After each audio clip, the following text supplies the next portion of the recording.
सभी नन्हे मुन्ने बच्चों का स्वागत है।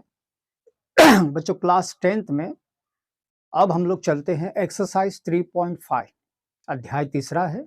और बच्चों अब तक हमने देखा प्रतिस्थापन विधि, विलोपन विधि और अब हम लोग चलते हैं नई विधि में और ये है वज्र गुणनखंड विधि। इंग्लिश में कहते हैं क्रॉस मल्टीप्लिकेशन। तो बच्चों पहले इसका जो है अर्थ समझें।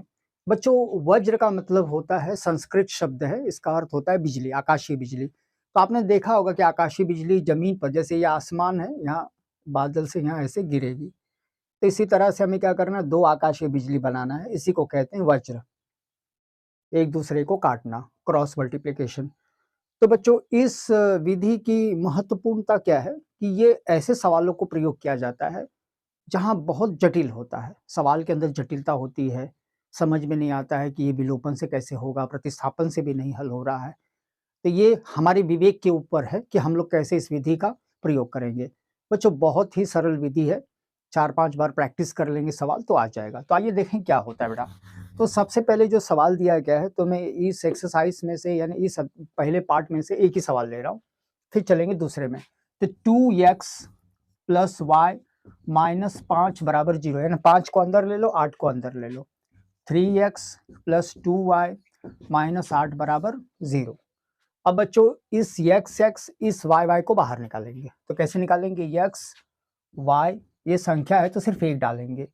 बच्चों किसी में भी माइनस प्लस नहीं डालेंगे, यहाँ एक सार्वभौमिक है, यानी सबके लिए एक जो है सब स्वीकार्य है। कोई और संख्या डालेंगे तो दिक्कत होगी। तो बेटा सबसे पहले कैसे शुरू करना है, तो x है तो 2 3 नहीं लेना, बल्कि उसके बगल वाला y के आगे 1 है तो यहाँ लिखेंगे 1 और 2। फिर है -5 और 8 बीच में डालेंगे ऐसे। फिर वहां खत्म, शुरू में आइए 2 और 3। और बच्चों 2 और 3 के बाद है 1 और 2। तो बच्चों इसके अंदर ऐसा कौन सा खासियत है, तो देखेंगे पहला और आखिरी वाला मिलना चाहिए, है ना, तब आप लोग को ये आपका सही रहेगा। पहला और आखिरी मिलना चाहिए। और कितने लोग हैं यहाँ पर, 1 2 3 है तो यहाँ पर एक एक्स्ट्रा आ रहा है, 1 2 3 एक ज्यादा आ रहा है, इसलिए आ रहा है ताकि संतुलित बने। बच्चों अब हम लोग कैसे इसको गुणान करेंगे, तो आइए देखें बेटा।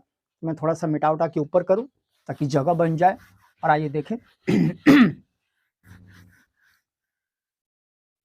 हाँ, तो बच्चों इस x को मैं ऊपर लिखूंगा और ऐसे बटे डालूंगा, इस y को भी ऐसे डालूंगा, बराबर डालूंगा, इसको भी 1 को ऐसे डालूंगा। बच्चों केवल प्रक्रिया है, जैसे 2-3 सवाल करेंगे तो ये समझ में आ जाएगा। जैसे बच्चों कल पेपर है तो एक दिन पहले पेपर अगर सॉल्व कर देंगे तो इस विधि वाला समझ में आ जाएगा बेटा। अब क्या करना है, जिस हाथ से भोजन करते हैं इस हाथ से भोजन करते हैं, तो -8 का 1 से -8।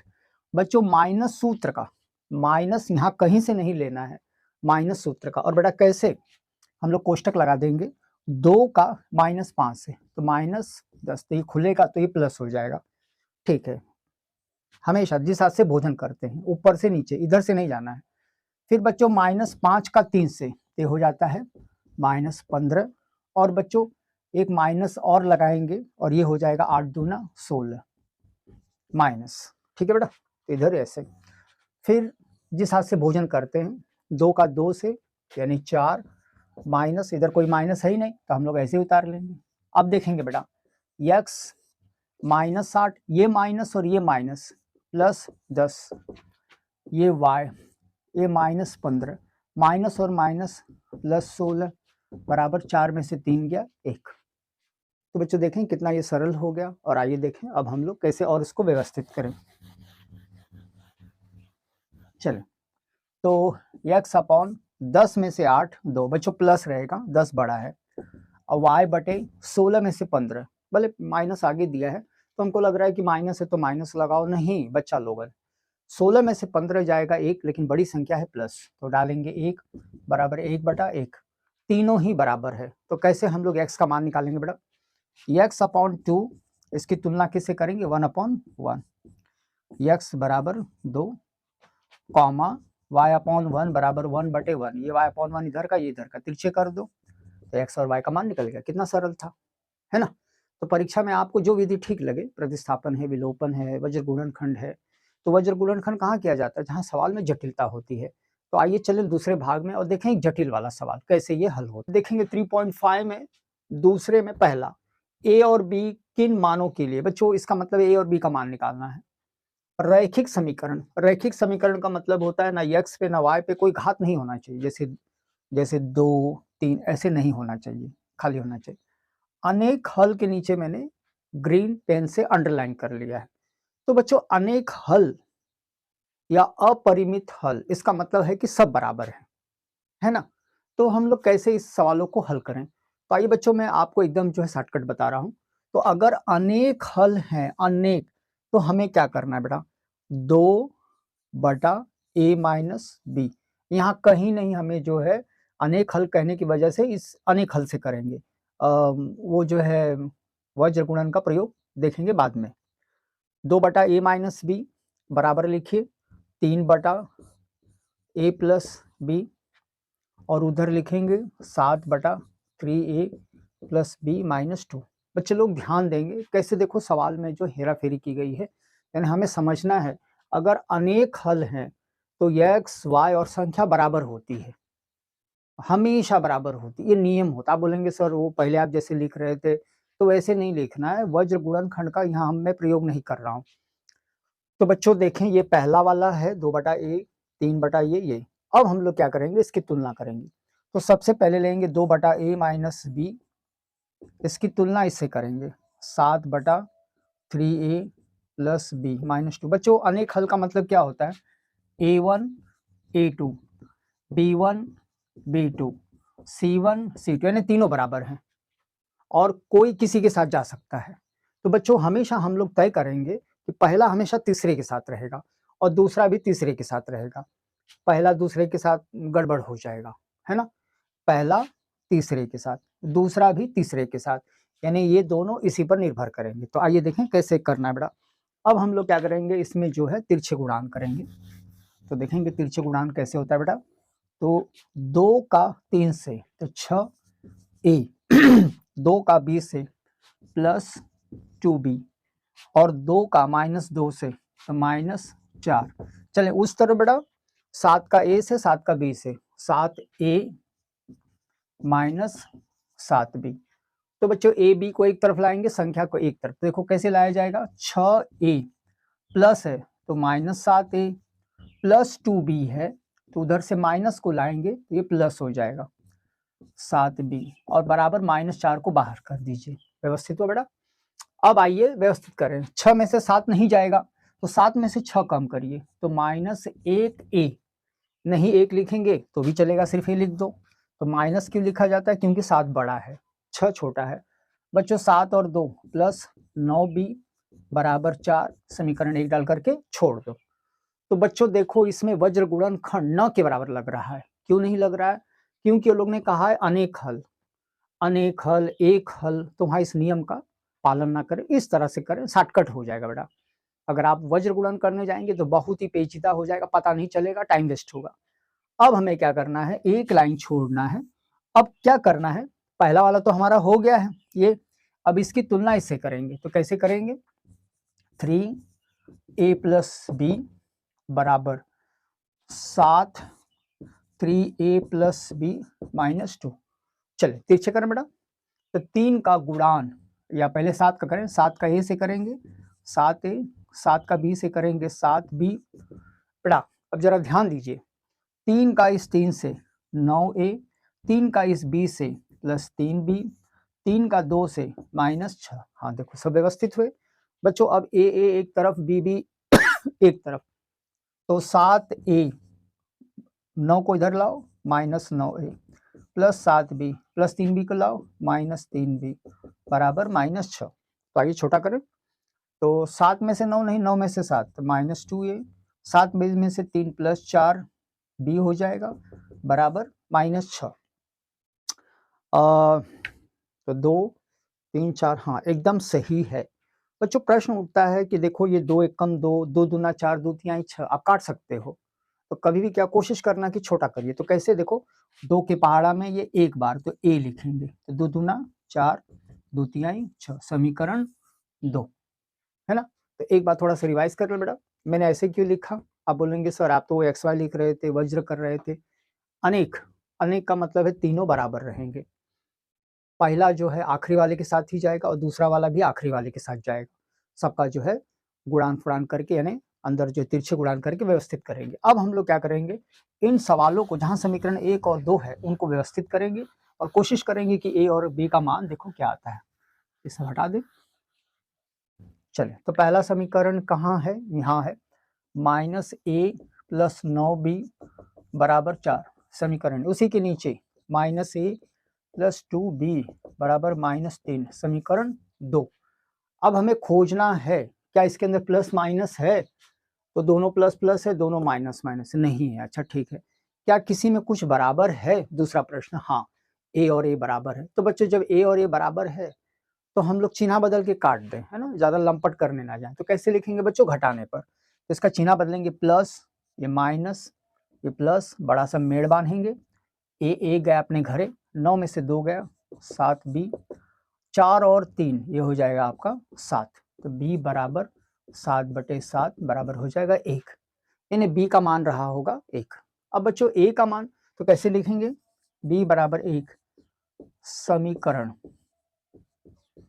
1 में रखने पर, 1 में रखने पर, 1 में या 2 में, जिसमें रखना चाहें, 1 में रखने पर। तो आइए 1 उतार लें। तो 1 कहाँ है, यहाँ है, -a + 9b = 4। b की जगह रखेंगे 1, b की जगह 1 = 4।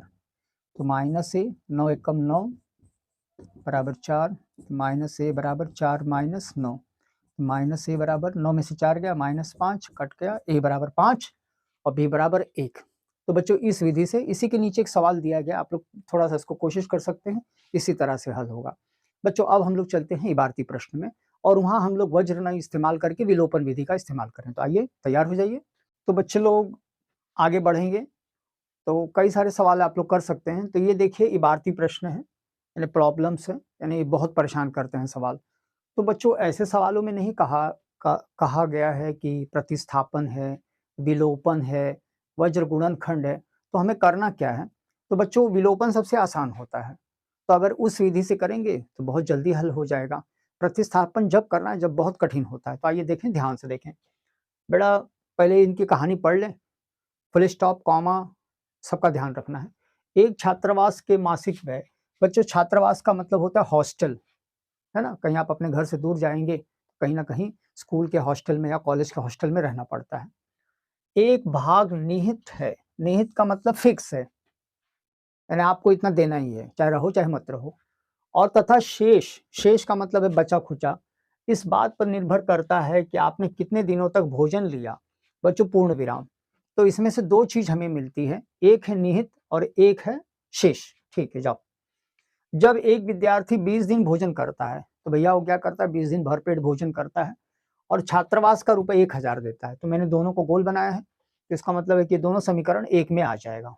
ठीक है, व्यय के लिए अदा करने पड़ते हैं। अगर बच्चों कॉमा है तो इसका मतलब है रुकिए, समीकरण 2 में जाइए। तो समीकरण 2 में जबकि बी 26 दिन भोजन करता है और छात्रावास के लिए 1180 यानी 1180 रुपए देता है। ठीक है, निहित व्यय और प्रतिदिन भोजन का मूल्य ज्ञात करें। तो बच्चों सवाल में कहाँ से सेंध मारा जाएगा, कहाँ से हम लोग प्रवेश करें, तो ऐसे सवालों का फिक्स रहता है कि आपको नीचे से ही प्रवेश करना है। तो हम लोग लिखेंगे माना निहित व्यय बराबर x रुपए लिख देंगे। अब माना प्रतिदिन या शेष या अतिरिक्त प्रतिदिन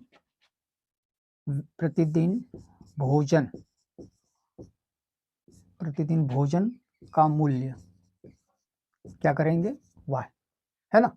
तो कैसे होगा ये, तो निहित व्यय प्लस प्रतिदिन भोजन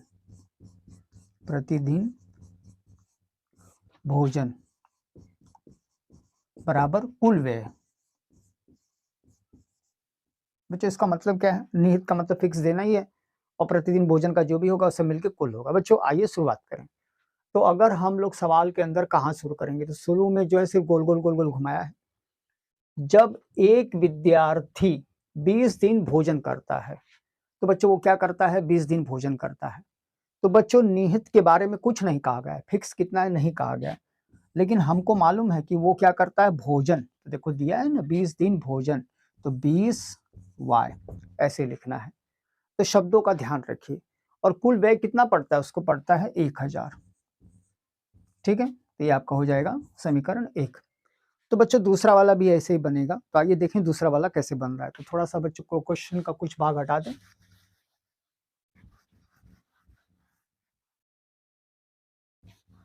बच्चों फिर से हमें क्या करना है, निहित x और फिर उसके बाद प्लस, और दूसरा वाला कितना दिन भोजन करता है, वो करता है 26 दिन। तो 26y बराबर 1180, समीकरण 2 बस। तो बच्चों सवाल के अंदर देखो कितना बड़ा झांक बाना था, ये है वो है ऐसे है, तो बच्चों लोग को ये सवाल हड़का देते हैं। तो ऐसे सवालों में क्या है, जितनी प्रैक्टिस बढ़िया होगी उतना ही आसानी से हो जाएगा। तो बच्चों ये वाली जो प्रक्रिया है ये तो कई बार मैं करा चुका हूँ, ये आसान है, बस ये वाली चीज नहीं है। आइए देखें कैसे हो रहा है बेटा। अब हम लोग क्या करें, इन समीकरणों को व्यवस्थित करें और इनको जो है जोड़ने घटाने वाला काम शुरू करें।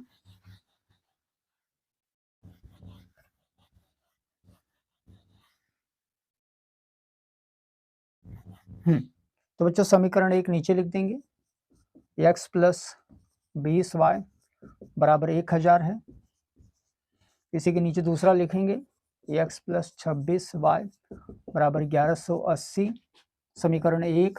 समीकरण 2, तो ये दोनों बराबर है, चिन्ह बदलिए, माइनस माइनस माइनस। आइए बेटा कटिंग वाला काम शुरू करें।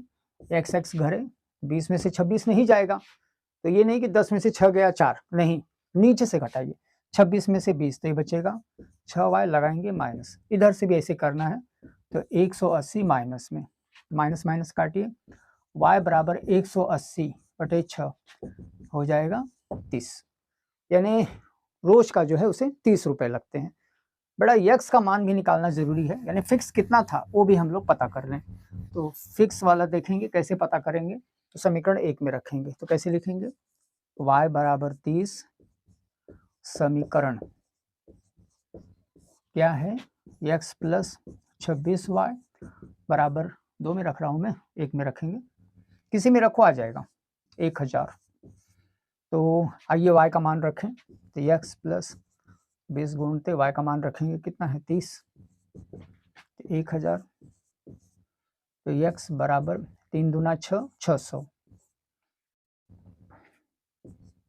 बराबर 1000। 600 को उधर कर दें, तो x बराबर 1000 माइनस 600 यानी 400। तो बच्चों किसी ने पूछा कि सर ने ये x का मान 400, y का मान 30 ऐसे क्या निकाला, तो ये फिक्स है, 400 रुपये आपको फिक्स देना ही है। जैसे आपने प्रवेश किया हॉस्टल में, तो भैया 400 रुपये फिक्स रहेगा, चाहे 1 दिन रहो चाहे 10 दिन रहो, और 30 रुपये रोज भोजन का लगेगा। जितने दिन आप भोजन करेंगे वो हिसाब से आप करेंगे। तो बच्चों चलिए नेक्स्ट क्वेश्चन में, क्वेश्चन 4 में तीसरा पार्ट। बच्चों दूसरा वाला जो है भिन्न का है, वो मैं आगे जाकर करूंगा। तो आइए देखें क्या है बेटा। यश ने एक टेस्ट में 40 अंक अर्जित किए, अर्जित माने पाना, कॉमा, जबकि प्रत्येक सही उत्तर पर 3 अंक, सही उत्तर पर 3 अंक मिले, तथा का मतलब है रुकिए आगे मत जाइए, तथा अशुद्ध, अशुद्ध का मतलब होता है गलत, अशुद्ध उत्तर पर 1 अंक की कटौती की गई। यदि उसे सही उत्तर पर 4 अंक मिलते हैं तथा अशुद्ध उत्तर पर 2 अंक कटते हैं, तो यश को 50 अंक मिले।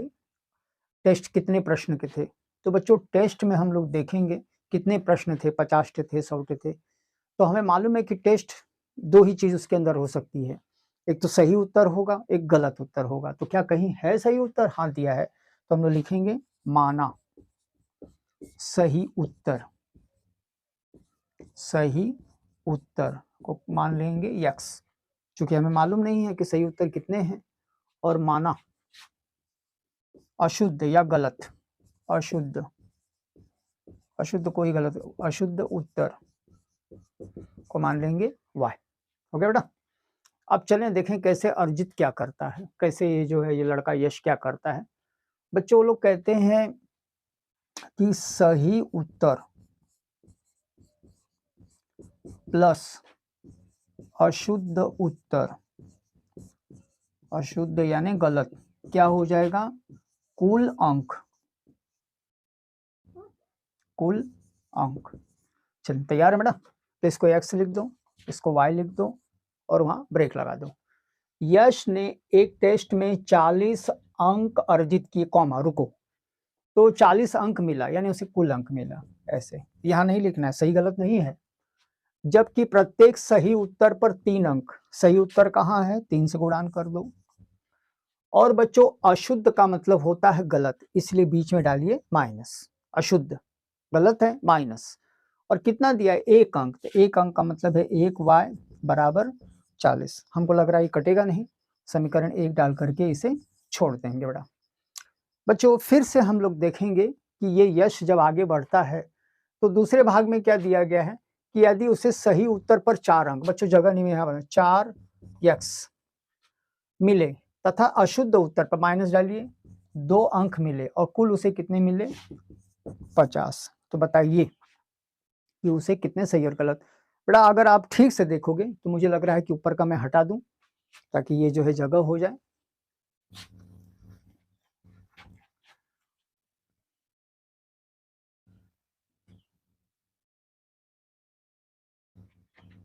हाँ चले, तो बेटा सब ऊपर का सब हट गया है। बच्चों सही उत्तर 3 है, गलत उत्तर 1 है, माइनस इसलिए क्योंकि गलत है, बाद में गलत शब्द आता है ना, प्लस नहीं डालना है, माइनस बराबर 40। उसी तरह दूसरे में, बच्चों दूसरे में देखें तो काट पीट के हम लोग इसको छोटा कर दें, तो 4x minus 2y, 4x minus 2y बराबर 50। सबको 2 से काट दो, तो 2x माइनस y बराबर 25, समीकरण 2। अब देखें ये आगे कैसे बढ़ रहा है, तो इसको सबको हटा दें।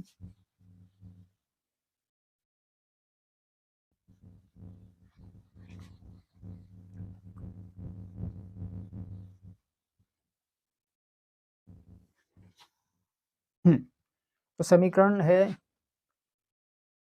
3x माइनस y बराबर 40, समीकरण 1 है, उसी के नीचे समीकरण 2 लिखेंगे, 2x माइनस y बराबर 25। अब ये हुआ, इसको हम लोग क्या करेंगे, व्यवस्थित कर देंगे, तब तक नीचे का सब हटा दें बेटा ताकि जगह हो जाए और बढ़िया से कैलकुलेशन हो जाए। चल चल देखें कैसे हो रहा है। तो बच्चों ये बराबर है, मतलब ये कटेगा, तो क्यों ना सबका चिन्ह बदल दें, तो माइनस प्लस माइनस मेड़ बांधेंगे, तो बेटा वाई वाई कटेगा, 3 में से 2 1, 40 में से 25 15, ठीक है, तो इसका मतलब कि सही उत्तर थे 15। अब हम लोग क्या करेंगे, x बराबर 15 समीकरण 3x माइनस वाई बराबर 40 में रखने पर, तो आओ 40 में रखें, तो कैसे रखेंगे बेटा, 3x माइनस वाई बराबर 40, इसी x में 15 रखेंगे, 3 गुणते 15 माइनस वाई बराबर 40, तब हमको लगता है 45, वाई बराबर 40। तो हाँ अब 45 को उधर करेंगे तो minus Y 40 minus 45, minus Y बराबर माइनस 5। हाँ अब पूछा कि कुल प्रश्न, तो कुल प्रश्न बच्चों, कुल प्रश्न का मतलब है सही और गलत को एक जगह लेकर आए। तो सही आपका क्या था x और गलत था क्या y, इसमें माइनस नहीं डालना है क्योंकि हम लोग जो टोटल प्रश्न पता कर रहे हैं। तो x का मान अभी आप लोग को मिला है वो है 15 प्लस y का मान कितना है 5, टोटल थे 20 प्रश्न। ऐसे इन सवालों को हल करेंगे। आगे बढ़े, अगला सवाल है, तो मुझे लगा बहुत इंपॉर्टेंट है, आइए देखें बेटा क्या है ये।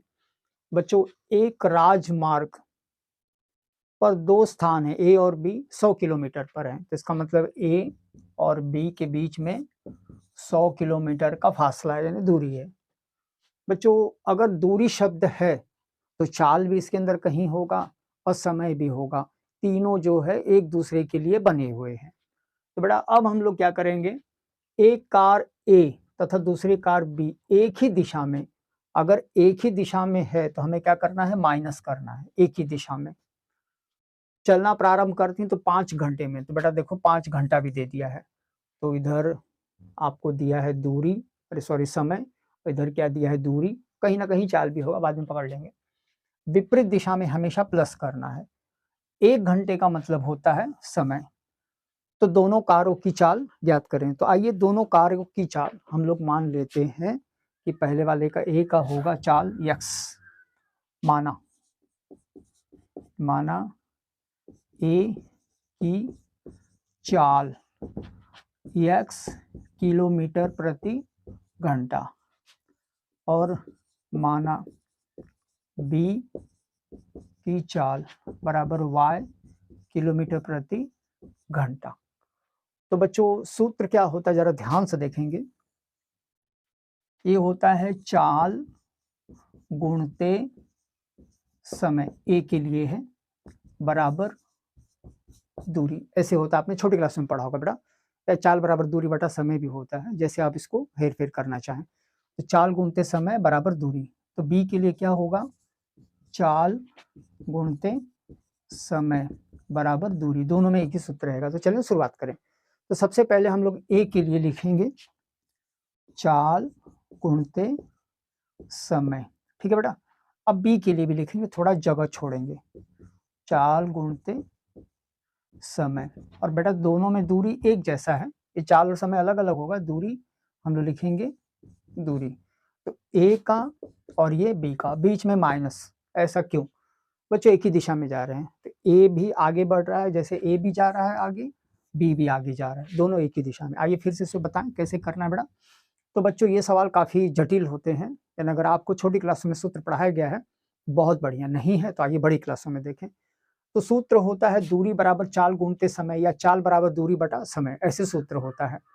तो हमें ए की चाल गुणते समय, बी की चाल गुणते समय बराबर एक ही दूरी लिखना है। ये चाल समय यहाँ से, ये चाल समय यहाँ से, और ये माइनस क्यों, एक ही दिशा में। अब आइए खोजें। तो बच्चों चाल है x और समय तो ध्यान से देख ले बेटा, एक ही दिशा में है 5 घंटे, ये भी चाल रहेगा y, एक ही दिशा में है 5 घंटे, ये एक नहीं लेना है, 5 घंटे के बाद मिलती है पूर्ण विराम, आगे नहीं जाना है। और कितना दिया है 100, काट दें 5 से, तो x माइनस वाई बराबर 20, समीकरण 1। फिर से दोहराएं बेटा, ये x कहाँ से आया, ये चाल, ये 5 कहाँ से आया, ये समय। आप कहोगे सर उधर 1 डालो, तो 1 जरा देखेंगे विपरीत दिशा के लिए है, तो दोनों में 5। अब बच्चों फिर से हम लोग लिखेंगे x y, और क्या कहते हैं 1 घंटे में, तो एक यहाँ बीच में डालेंगे प्लस, विपरीत दिशा में है, और दूरी कितना है, दूरी फिक्स है।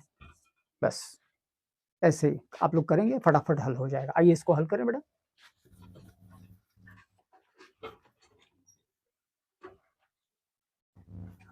चलें देखें कैसे हो रहा है। x माइनस वाई बराबर 20 है, और x प्लस वाई बराबर 100 है। मेड़ बांधेंगे, वाई वाई कटेंगे, x 2x बराबर 120। तो आइए 2 को हटाएं यहाँ से, ये सब हटा दें, ये सबकी जरूरत नहीं है। चलिए ये सबकी भी जरूरत नहीं है।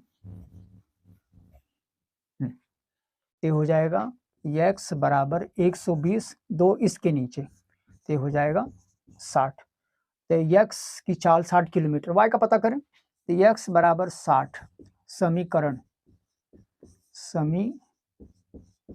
किसमें, 1 में रख, 2 में रखें, 2 समीकरण नाम ही लिख देना, x प्लस वाई बराबर 100 में रखने पर, चलो तो उतारेंगे, x प्लस वाई बराबर 100, x की जगह 60 प्लस वाई बराबर 100, y बराबर 100 माइनस 60, ये आ जाएगा 40। तो लिखेंगे a x के लिए, तो a की चाल 60 किलोमीटर प्रति घंटा, और b की चाल कितना रहेगा 40 किलोमीटर प्रति घंटा। चलें आखिरी वाले सवाल में बेटा, तो देखें ये कैसे हल होता है। हाँ बच्चों, एक आयत का मतलब होता है रेक्टेंगल। तो ऐसे में एक चित्र बना लूं, ये होगा, इसका जो लंबाई बड़ी होगी हमेशा, ए बी सी डी, ये होगा आपका लंबाई और ये आपका होगा चौड़ाई, ऐसे लंबाई चौड़ाई। ठीक है। तो लंबाई ऊपर नीचे होगी, चौड़ाई आमने सामने होगी। ठीक बच्चों, क्षेत्रफल कहाँ होता है? तो क्षेत्रफल अंदर होता है। क्षेत्रफल अंदर होता है। क्षेत्रफल कैसे होता है? लंबाई गुणित चौड़ाई। तो ये दोनों बाहर वाला अंतर गुणान होकर आ जाएंगे। 9 वर्ग इकाई कम हो जाता है। कॉमा का मतलब है रुकिए। बच्चों अब आगे बढ़ेंगे। यदि लंबाई 5 इकाई कम कर दी जाती है और चौड़ाई 3 इकाई कम बढ़ा दी जाती है, पूर्ण विराम। यदि लंबाई 3 इकाई और चौड़ाई 2 इकाई बढ़ा दी जाए तो क्षेत्रफल 67 वर्ग इकाई बढ़ जाता है। आयत की विमाएं, विमाएं यानी उनकी माँ नहीं, विमाएं का मतलब है उनकी भुजा। तो माना लंबाई को हम लोग क्या मानेंगे? यक्स। तो लंबाई को मानेंगे यक्स, चौड़ाई को वाई, और ये हो जाएगा यक्स वाई। तो बेटा देखो कैसे लिखा जाता है। तो कभी भी आयत वाले जो हैं, आयत वाले हैं, वर्ग वाले हैं, या कोई भी ऐसा ज्योमेट्री का दिया है तो अब चित्र बना लीजिए। ये लंबाई है, ये चौड़ाई है। तो माना लंबाई, लंबाई यक्स, मीटर जो भी होगा, मीटर ही है क्या, कुछ कहानी है। माना चौड़ाई, चौड़ाई क्या लिखेंगे? y। ये तो हुआ। अब कैसे इसको परोसेंगे? तो बच्चों लंबाई इधर है, x रखिए, चौड़ाई यहाँ है, तो इन दोनों के बीच में काफी दूरी है, तो दूरी पर रखिए y। बच्चों अब क्षेत्रफल को क्या करना है? लिखना है। तो बराबर करके क्षेत्रफल ऐसे ऐसे लिखेंगे, ऐसे। तो लंबाई दूरी पर जैसे ऐसे होता है, लंबाई गुणते चौड़ाई बराबर क्षेत्रफल होता है। तो लंबाई और चौड़ाई दूरी पर रहेंगे और क्षेत्रफल एकदम पास पास रहेंगे, एकदम सटल नहीं है। थोड़ा अब इसमें मर मसाला डालें। बच्चों कहाँ तक कैसे डालना है? एक आयत का क्षेत्रफल 9 वर्ग इकाई कम हो जाए, कॉमा। तो कहते हैं कि क्षेत्रफल में 9 इकाई कम करो, तो -9। अच्छा ठीक है। कॉमा के बाद पढ़ो, यदि लंबाई 5 इकाई कम कर दी जाए, लंबाई में 5 इकाई कम, इनको जो ऐसे कोष्टक पहना दो लोग हैं, और चौड़ाई में 3 इकाई बढ़ा दी जाए, +3 इकाई बढ़ा दी जाए, पूर्ण विराम, आगे जाओ ही मत। अब इसके अंदर हम लोग दोनों को गुणान करेंगे और देखेंगे क्या मान आता है बेटा। तो ये x और y दूर दूर लिखना है, क्षेत्रफल ऐसे पास में लिखना। बोलोगे सर इसकी क्या जरूरत है? अगर ये x y नहीं रहेगा तो इधर परेशानी होगी, क्योंकि यहाँ x y आएगा तो कटेगा कैसे? इसलिए संतुलन बनाने के लिए वहां क्षेत्रफल के रूप में लिखा जाता है। बेटा कैसे? x का y से x y, x का +3 से +3x, -5 का y से -5y, माइनस प्लस -5 यहाँ 15 बराबर x y -9। बेटा x y दोनों तरफ काट दीजिए। तो 3x -5y, -15 को उधर शिफ्ट करेंगे, -9 +15। तो बेटा ये क्या हो जाता है? 15 में से 9, तो हमको लग रहा है 3x -5y 6, समीकरण 1। अगर कट रहा है तो काटो। तो इतना क्लियर हुआ बेटा। तो इस तरह से सवाल में जो है युक्ति बनाना है। अगर विवेक का प्रयोग नहीं करेंगे तो गड़बड़ा जाएगा। आगे फिर से हम लोग लिखेंगे, और लिखेंगे शर्त अनुसार या प्रश्नानुसार। तो थोड़ा सा ये सब हटा दें। समीकरण बन गया है, तो समीकरण अगर बन गया है तो इन सब की जरूरत नहीं है, कहीं हम लोग लिखकर उसे छोड़ देंगे। चलें फिर से हमें क्या करना है? पहला समीकरण हुआ तो दूसरे में ज़्यादा दिक्कत नहीं होगी। फिर ऐसे x लिखो, फिर y लिखो, बीच में गुणान डालो और कुछ दूरी पर लिखो x y। अब आगे बढ़े। यदि लंबाई 3 इकाई और चौड़ाई में 2 इकाई बढ़ा दी जाए, बढ़ाओ बच्चों, इसमें मत बढ़ा देना, इसमें तो 3, इसमें भी, इसमें 2 बढ़ाना है ना, 2। तो क्षेत्रफल 67 वर्ग इकाई बढ़ जाता है, बढ़ा दो ऐसे। अब दोनों को लाइए, x और y का एक्स वाई, एक्स का +2 से +2x, +3 का y से +3y, प्लस और प्लस 3 दूना 6 बराबर xy +67। बेटा xy काटना है, तो इसीलिए ऐसे किया गया बेटा। अगर xy जैसे आपने यहाँ आया और यहाँ नहीं लिखा क्षेत्रफल में, तो ये xy परेशान करेगा, क्योंकि जो समीकरण होता है उसमें x और y दूर दूर रहेंगे। तो बेटा ये हुआ 2x + 3y, 67 6 को उधर कर दो, तो 67 - 6, तो 2x + 3y बराबर माइनस कर दो तो 61, समीकरण 2। तो समीकरण 1 है और समीकरण हमारे पास 2 है। आइए इसको व्यवस्थित करें और सवाल को हल करें। तो ये थोड़ा सा ऊपर का हटा दें।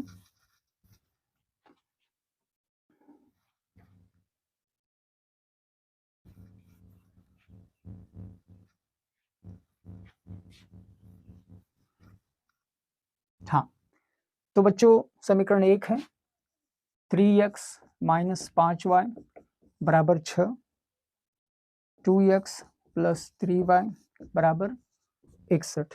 तो भैया बहनी लोग देखेंगे ठीक से, तो ये प्लस माइनस ये कटेगा, लेकिन वो तो 5 है तो 3 है, तो हम लोग लघुत्तम विधि से बराबर करेंगे, 3 ऊपर वाले में गुणान करेंगे। समीकरण 1 में 3 का और समीकरण 2 में 5 का। बच्चों -5 से नहीं है, केवल 5, 3 यानी केवल 3, कोई चिन्हावना नहीं डालना है, तो ऊपर वाले से 3 ताकि दोनों बराबर हो जाए। आइए देखें कैसे ये बराबर होता है बेटा।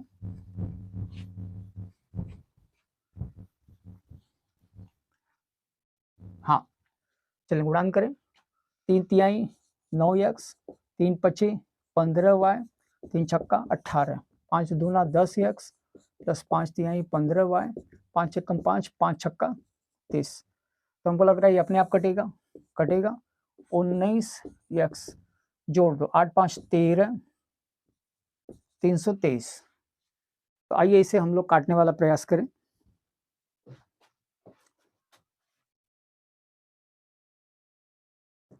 हाँ, तो बच्चों लोग इसके नीचे भी 19, इसके नीचे भी 19 और ये 19 कटेगा, ये 17 बार कटेगा, तो x बराबर 17 जो भी होगा लंबाई। बच्चों चौड़ाई कैसे पता करें, तो बोलते हैं कि समीकरण 1 में या 2 में जिसमें रखना चाहें, 2 में 1 में रख दें। तो कितना है x बराबर 17, समीकरण क्या है समीकरण बेटा, 2x प्लस 3y बराबर 61, पहले वाले में रख दें आसान रहेगा। 3x माइनस 5y बराबर 6 में रखने पर आओ रखें, तो 3 गुणते 17 माइनस 5y बराबर 6। तो गुणान करें, 7 21 51 माइनस 5y बराबर 6, 51 को उधर करें तो माइनस 5y, 6 माइनस 51 तो कैसे होगा बेटा, माइनस 5y, तो 11 में से 6 5 4 45 माइनस होगा, तो y बराबर 45/5, ये हो जाएगा 9। इन्हें लंबाई विमाएं लंबाई लिखेंगे 17 इकाई, सेंटीमीटर मीटर नहीं कहा है तो ऐसे लिखेंगे। चौड़ाई कितना दिया है, 9 इकाई। तो बच्चों ये बहुत ही शॉर्टकट था, इस तरह से आपको करेंगे। तो बच्चों मुझे आशा ही नहीं विश्वास है कि आपको वीडियो पसंद आया होगा, और बच्चे लोग वीडियो को अधिक से अधिक शेयर करें। धन्यवाद।